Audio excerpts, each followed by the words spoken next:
Hello, welcome back to Movies TV Mad. You can follow me on Twitter at Movies TV Mad. Smash the like button. If you love me, subscribe if you're new. Please have your say. A very warm welcome to Monday's edition of the DC Universe Daily. We kick off another week here at Movies TV Mad, and I'm very, very excited to do so.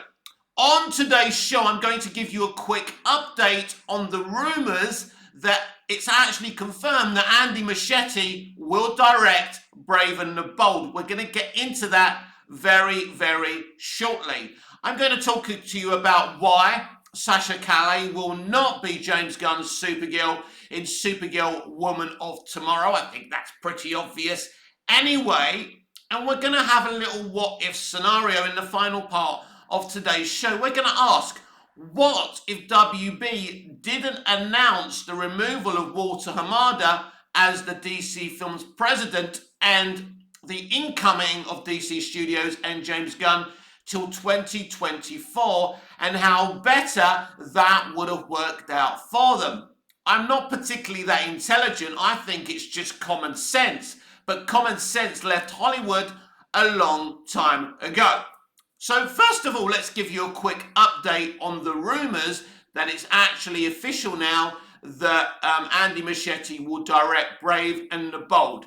It is not official, but an account on Twitter is claiming that it is definite that Andy Muschietti will direct Brave and the Bold.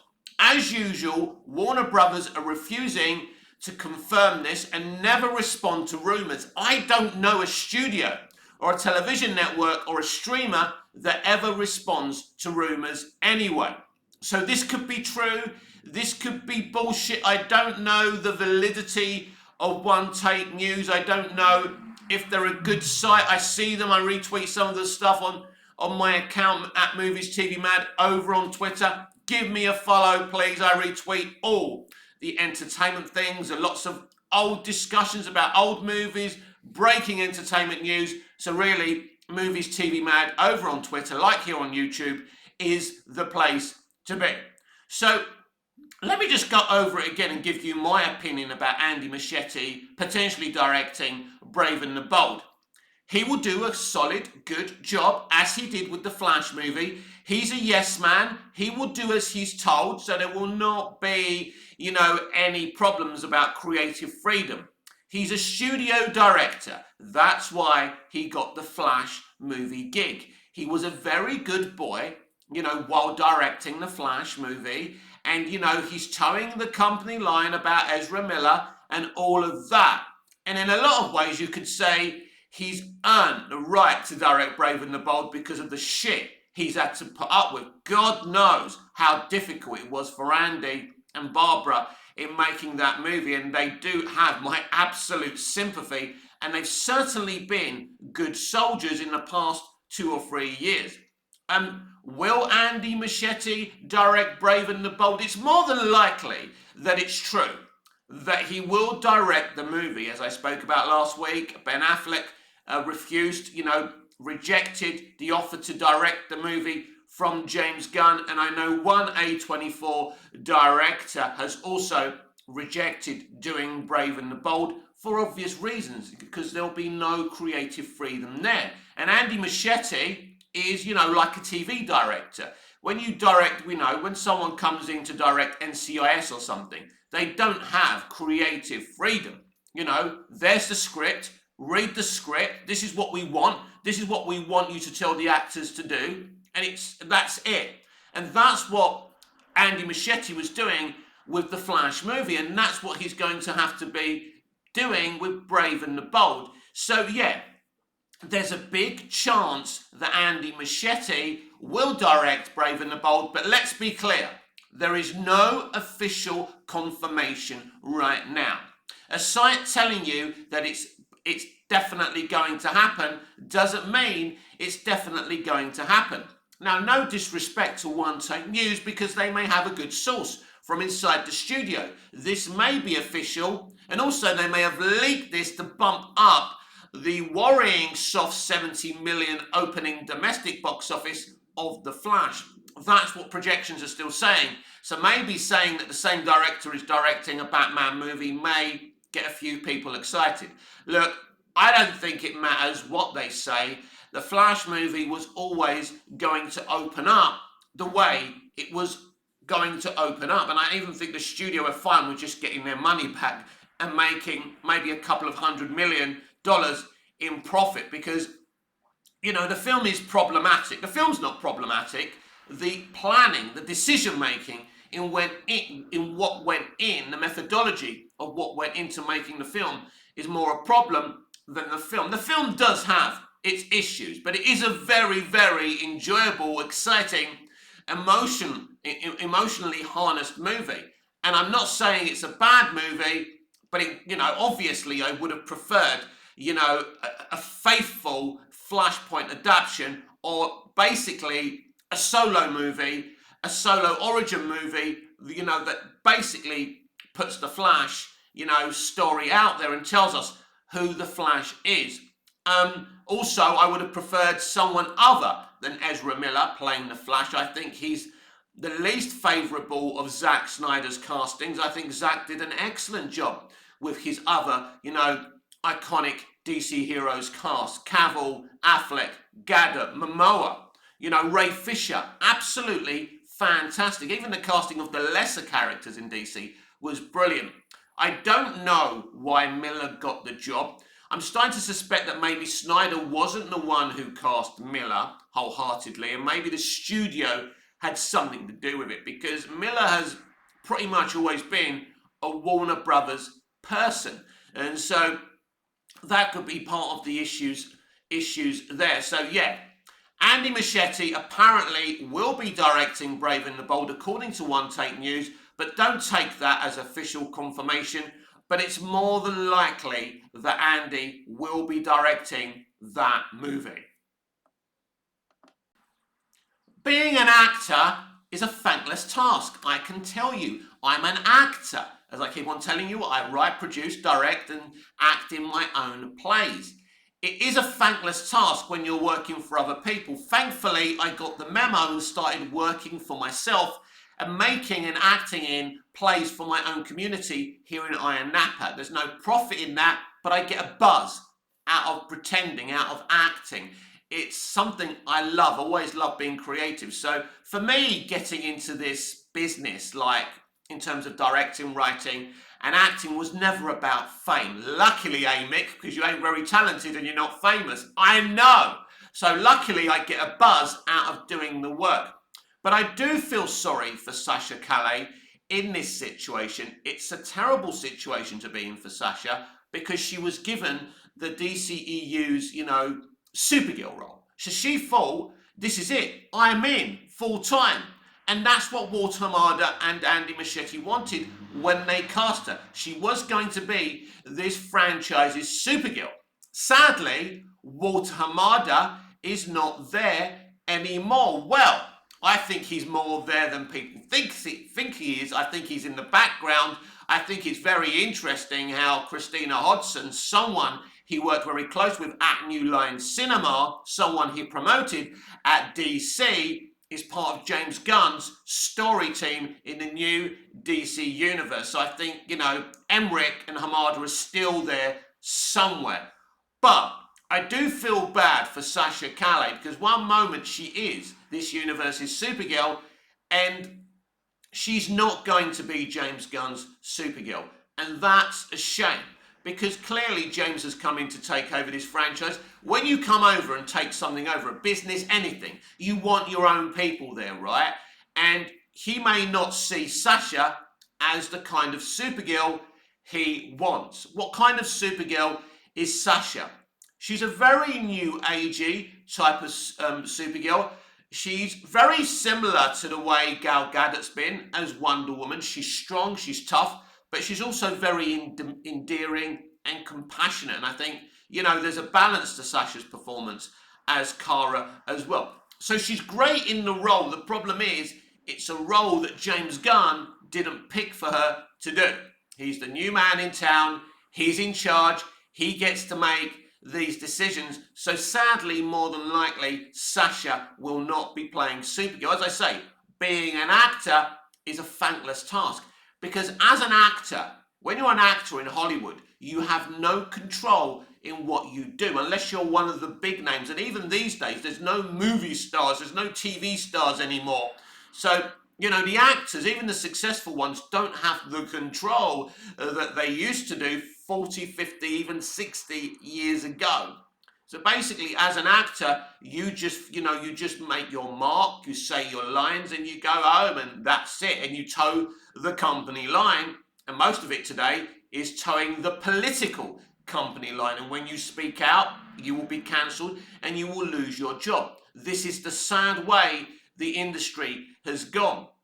I think there's a little chance of Sasha Calle, you know, being in Supergirl, Woman of Tomorrow. I don't see. I'm very excited that they're actually making a Supergirl movie. Supergirl is a bona fide character, and you know, ever since I saw Helen Slater in the role, a lot of people don't like the Helen Slater, you know, Janet Swark directed Supergirl movie. I like it. I think the movie has a lot of charm, and if you haven't seen that Supergirl movie, you should go and see it. Of course, it's very, very dated, but put to one side the fact that it's dated, that the VFX obviously may not be as good as we saw in Superman the movie, but they did use the same VFX team, but the budget was lesser for Supergirl. But yeah, I think that the Supergirl film is a very charming, endearing movie, and I think Helen Slater's performance is very charming and endearing. Now, Sasha Calle's Supergirl is the stark contrast, the stark opposite to the way Helen plays her in that Supergirl movie. But I think people who have gone to see the movie, and I like Sasha as Kara and Supergirl in the movie, it's a great shame. It would be nice if she could maybe have some kind of HBO Max spin-off series in another universe, because basically, originally, she was going to be part of the new timeline, and basically her and Keaton have now been cut from the new timeline, which everybody knows now, who hasn't been sleeping and hiding under a rock. But it is sad. We must be respectful. Someone who's had a future in the entertainment business at DC has had their career cut short. And that's very, very bad. You know, and this is the same thing as Henry Cavill. You know, in a lot of ways, Sasha Calle is in the same boat as Henry Cavill as well. So it is very, very sad that she will not continue to play, you know, Kara and Supergirl, because you can see her, she's very excitable, she's very excited. She's just a kid, she's been given her big break, and I feel really sorry for her, because when you lose your job and you say something wrong, or you do something wrong, or you're not doing your job properly, I can take that. You know, as an actor, you've got to understand your position in the industry, and you know, not to run with your ego, and not to shout your mouth off, you know, on social media and upset your employers. You know, that's part of your gig, right? Some people understand the gig, some people don't. But ultimately, Sasha Calle has done nothing wrong. But basically, she has been fired for for doing nothing wrong. Let's be honest about it. Some people can say, well, she hasn't been fired. Yes, she has been fired, right? If she doesn't return in the new DC universe, Sasha has been fired, because Sasha had a contract. Sasha had a future in the new timeline. Out goes Walter Hamada, in comes James Gunn, and now there is no future. She has no job. Contract torn up. She had a future. She had a future in this universe. And it's not fair. And it's the ever-changing environment of DC live action that has seen this. Hamada had a plan, whether you think that's a good plan or a bad plan, whether you despise Hamada or you love what he did. You know, Hamada brought someone in to play Supergirl. And it was a very exciting day over on Andy Muschetti's Instagram. I remember when I saw the video of her being announced, and he was teasing her, winding her up, you know, can you fly? It was fun. It was lovely to see, you know, being an actor myself, and, you know, being in the game for so many years, you know, it takes a certain character to be able to go to auditions. No, thank you. Thanks, but no thanks. Next audition. Thanks, but no thanks. You're too this. Your nose is too big. This is the life of an actor. I've been there during the audition process on both sides, and it's very, very difficult on both sides. So once you get a huge gig, Sasha Calais, an unknown television actor, basically, who I think was in a soap, if I remember rightly, had her big break as Supergirl. And the kid did nothing wrong. I was so happy for her when I saw that video with Andy Muschietti on Instagram. I thought, wow, ain't she sweet? She just, is excited that she's got a job. And now she doesn't have a job. And, some people say, well, Mick, that's show business. It is show business, but it doesn't make it right. Because this person didn't do anything. She didn't step out of line. She towed the company line. She got her job. She was going to be Supergirl in Hamada's new universe. And now she ain't. Again, and she didn't do anything wrong. That's why I want to keep on reiterating that. Sasha Calais didn't do anything to deserve losing her job. Now, hopefully when people see this film, like casting directors, other movie studios, other directors, they say, wow, we want Sasha. Maybe Sasha will end up in the MCU. Now, that would be an own goal. So I'm pretty confident that Sasha won't continue as the main timeline Supergirl. But you never know. You never know. I think there's a small chance that she could continue on. I think the audience are going to love her. Most people who have seen the film and, loved her. And I think critics will be very, very, complimentary of her. Fingers crossed, because she hasn't done anything wrong. She doesn't deserve not to be Supergirl anymore. And, if she was good enough for Hamada, she should be good enough for James Gunn. She's Latinx. She ticks the inclusion box. She's good at her job. So what's the damn problem here? Keep her as Supergirl, right? So who knows? Because we do know there's a mysterious ending that they're plugging for the film that, people who have gone to advanced screenings haven't seen. So there's a mystery ending and there's a couple of mystery post-credit scenes as well. So it'll be interesting what we get in the mystery ending. And there is a big question here. Will Sasha Calais and Michael Keaton be left in the end of the movie? Or we've heard rumours for a long time now, as I said earlier, that Keaton and Calais were cut of the ending of the movie. Personally, I think it's pretty dumb to cut Keaton out of the new universe, because you can have him there as a kind of mentor, a multiversal version of Bruce Wayne, right? But he doesn't have to be the main Bruce Wayne. You can even have another version of Batman that's not Bruce Wayne, right? There's lots of, you could even do a Batman Beyond in DC Universe with Keaton as the mentor to the younger Batman. Because, let's not forget, that's exactly what Keaton was doing in the Batgirl movie. The Batgirl movie is a Batman Beyond movie. But instead of him training young Roy, he's training Barbara Gordon, And that movie was shelved. They made it and that movie was shelved. It was a tax write-off. Now, they're all doing it now. Disney are doing it, WB are doing it. They're writing off a lot of things because they're all in financial meltdown. The entertainment industry, as I keep on telling you every day, and half of you don't believe me, is on its knees. They're in fucking trouble for many, many reasons. For creative bankruptcy, for abusing the most important demographic of their audience and their customer base. Us guys, us geezers, us men. We're the ones who buy the merch. We're the ones who rush to the cinemas. We're the ones who make the YouTube videos at the end of the day.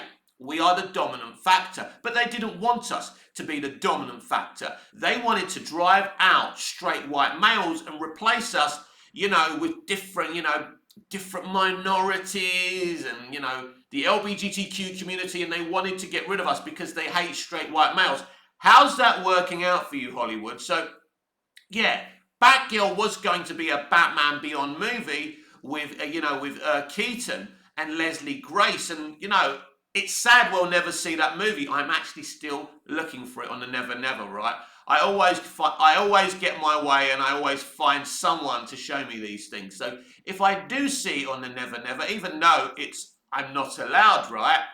I will put a little review on this channel and see if I get away with it. Let's see what happens if I get away with it. Let's see how strict this platform that I'm on is. Anyway, so I don't understand why Keaton can't remain in the DCEU or like in Gunn's new DC universe. Think about it. You don't have to stay with the Hamada plan. He doesn't have to be the main Batman. He can be the older statesman who trains the new generation, right? You can make it a multiversal kind of platform, the new DC universe. I still suspect that Gunn may be delving into the multiverse a little bit. Some people don't agree with me there, but I do. So I think it's dumb to cut Sasha Calle and Keaton out of the ending because there's different ways Gunn can do things to make it work. It doesn't have to be like the original idea from Hamada. It can still work. So who knows? Sasha Calle and Michael Keaton may remain in that ending. There's only one way to find out. Go and see the Flash movie released on the 16th of June. If Hollywood had brains, it would be dangerous. Let's go back to when they announced that Walter Hamada was out as DC Films president and James Gunn and Peter Safran were going to be the co-CEOs of a newly launched DC Studios.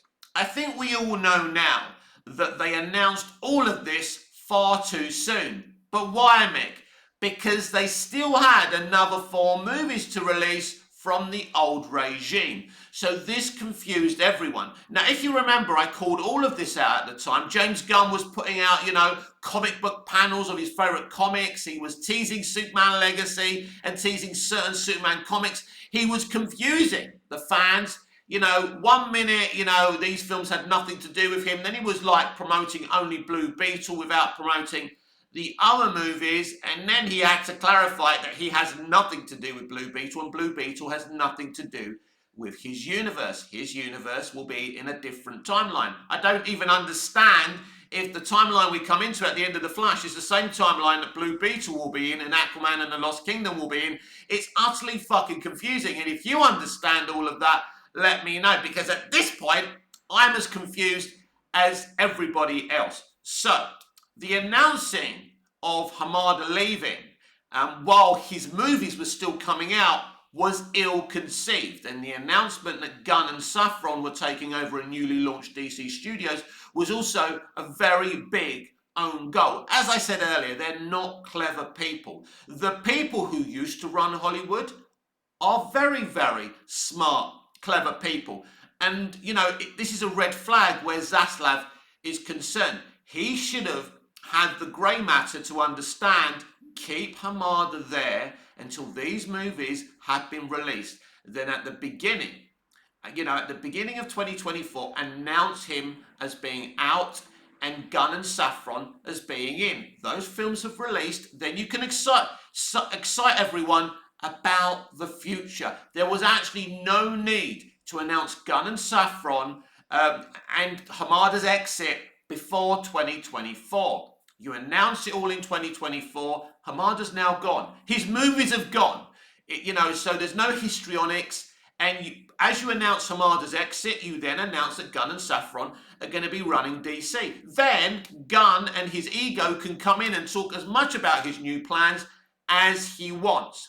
And what happened was, a few months ago, they announced part 1 of the Gods and Monsters slate of the new DC universe. They were going to announce part 2, and I can tell you this with all confidence, they were going to announce part 2 of Gods and Monsters, the second part of the slate at CinemaCon, during the whole event of the Flash movie actually being screened at that, at that place, right? So they changed their mind. Suddenly they realized by announcing Hamada's exit and Gunn and Safran's, taking over of this newly launched DC Studios, that it was a mistake. And they hurt Black Adam, they hurt Shazam! Fury of the Gods, because people were pretty much saying, which is true, these movies don't matter. And guess what? These movies don't matter. Not when it comes to the future. Black Adam didn't matter. Shazam! Fury of the Gods didn't matter. The Flash movie, when it comes to the future, doesn't matter. It doesn't matter. Yes, I know it launches a new timeline.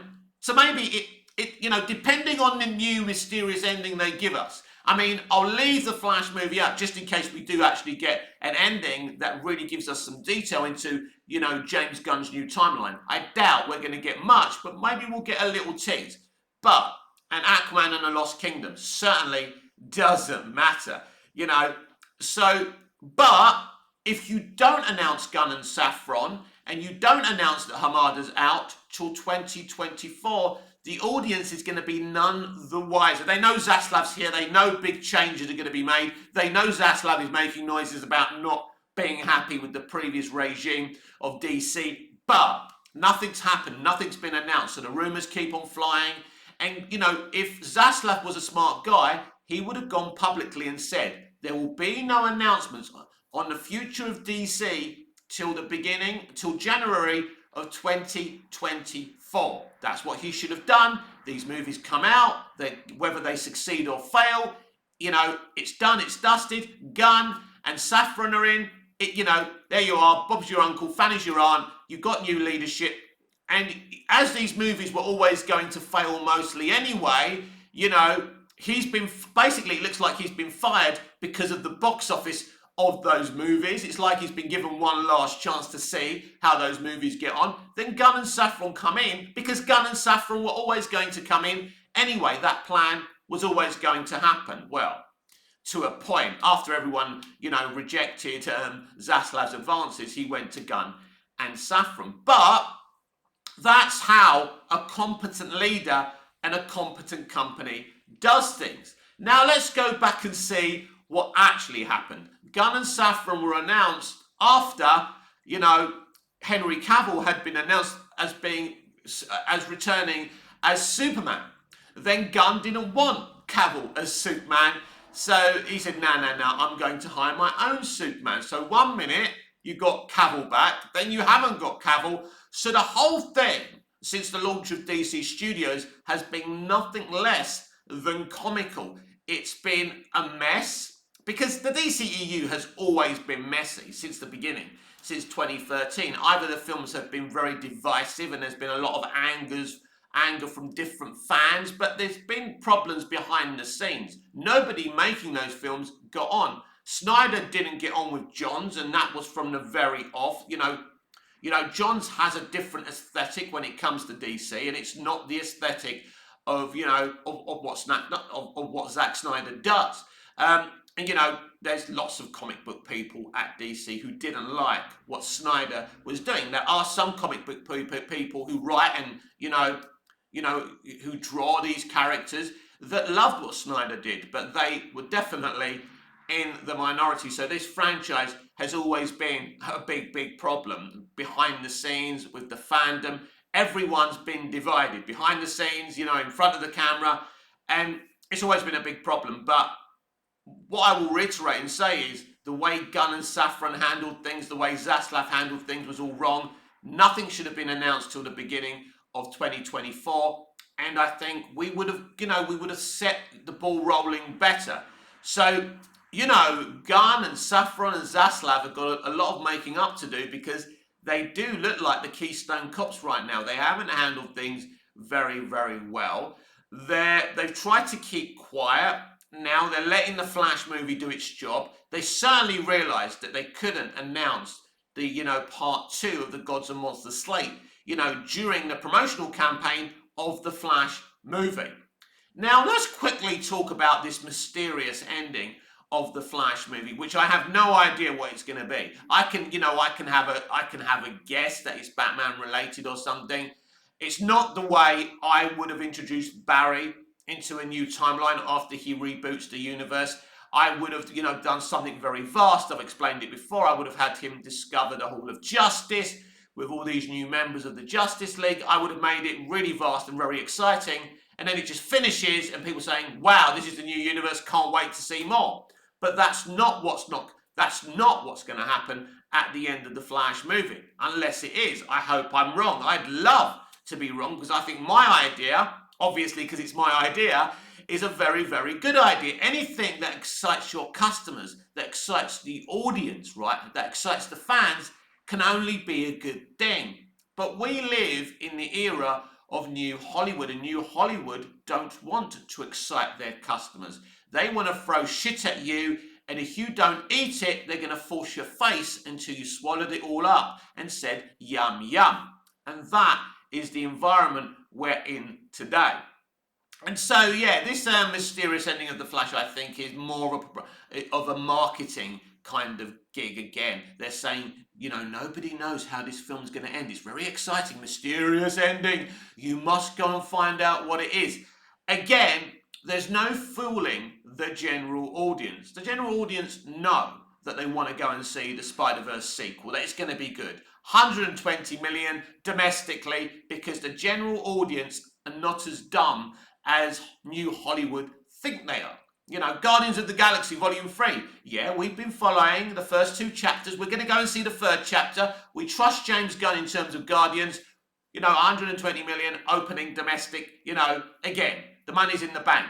So you can't manipulate the mainstream audience. So, you know, Warner Brothers and Zaslav have tried to insult the general audience by saying, ooh, the Flash movie is the best movie ever. It's the best superhero movie ever made. It's the best movie since Superman the movie and The Dark Knight. And, you know, the general audience are going, yeah, right, David, whatever you say. You obviously never seen a superhero movie, right? So the audiences know. You know, there's members of the general audience who will say, I'm boycotting because of Miller.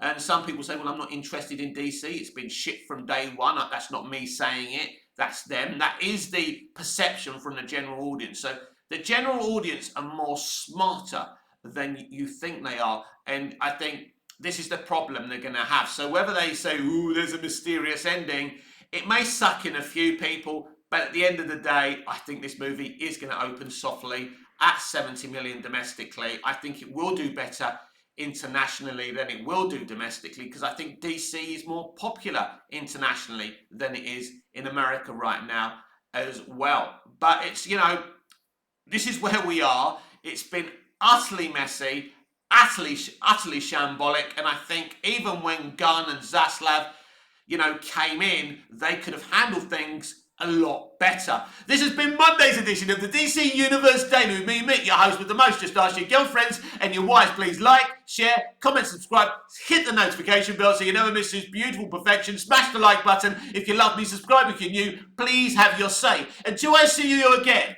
goodbye, au revoir, auf Wiedersehen.